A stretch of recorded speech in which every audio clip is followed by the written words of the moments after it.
Hamjambo mabibi na mabwana wapendwa, kaka na dada.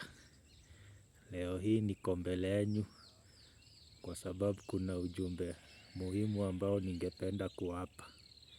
Kwanza ni kuwashukuru nyote kwa kutembea nami katika safari hii ambayo ilianza miaka 5 iliyopita.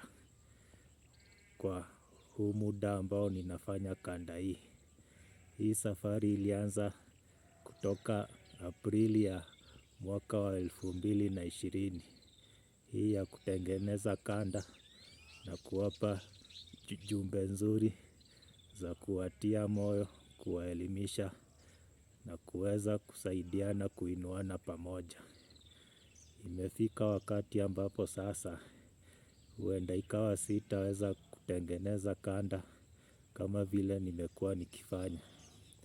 Na ni kwa sababu mahali ambapo nimefika maishani. Maisha imekuwa na majukumu mengi sana.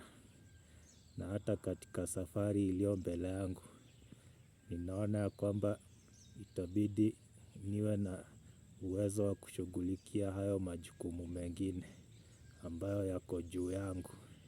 Kwa mfano kama majukumu ya kifamilia, lazima nimtunze mzazi na pia ni lazima niwape muda familia zangu na hata marafiki.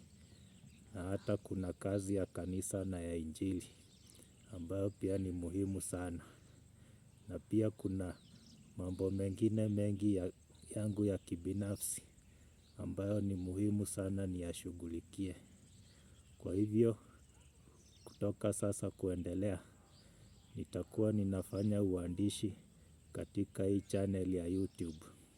Nitakuwa ninaandika maandishi sana sana katika lugha ya kizungu.